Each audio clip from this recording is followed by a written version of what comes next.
రాజీవ్ గాంధీని పెళ్లి చేసుకున్నది ఇటలీకి సంబంధించినటువంటి సోనియా గాంధీ. పెళ్లి చేసుకున్న తర్వాత సుదీర్ఘ కాలం పాటు ఆవిడ భారత పౌరసత్వం తీసుకోవడానికి నిరాకరించారు. రాజీవ్ గాంధీనే ఇటలీ వెళ్ళి వస్తుండేవాళ్ళు, లేదా ఆమె ఇక్కడికొచ్చిన ఒక గెస్ట్‌గా, విజిటర్‌గానే వస్తూ ఉండేది తప్ప, భారతీయ పౌరసత్వం తీసుకోవడానికి నిరాకరించింది.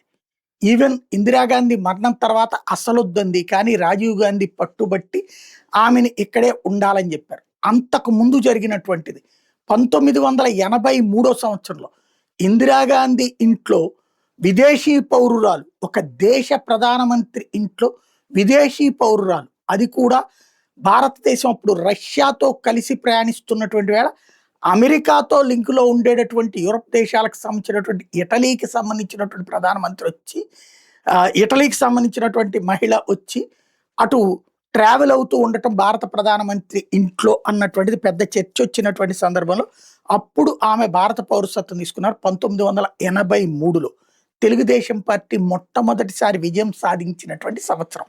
అప్పటికి ఇందిరాగాంధీ బతికే ఉన్నారు, ప్రధానమంత్రి హోదాలో ఉన్నారు.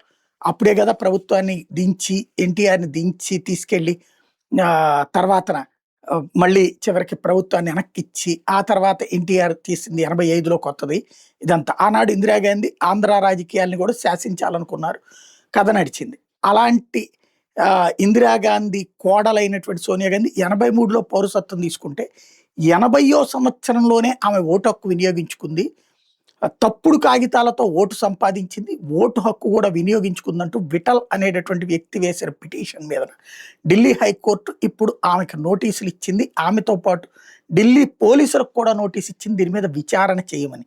వాళ్ళు ఇప్పుడు ఎన్నికల సంఘం దగ్గర ఉన్న 80 నాటి లిస్టు తీసి ఆనాడు ఆమె ఓటు వేసిందా లేదా, అసలు ఓటు ఆమె పేరున ఉందా లేదా అన్నది తేల్చాలి. ఆమె పేరున ఓటు ఉంది అంటే ఒక క్రైమ్, ఆమె ఓటు వేసిందంటే ఇంకొక క్రైమ్, ఏమీ లేకపోతే పిటిషనర్ క్రైమ్.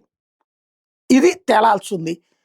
ప్రియాంక గాంధీ వాద్రా మాత్రం అట్లాగా ఓటేమేయలేదు, ఈ వయసులో ఆమెను ఇబ్బంది పెట్టద్దు లాంటి స్టేట్మెంట్ ద్వారా కొంత సింపథెటిక్ టచ్ ఇచ్చే ప్రయత్నం చేశారు.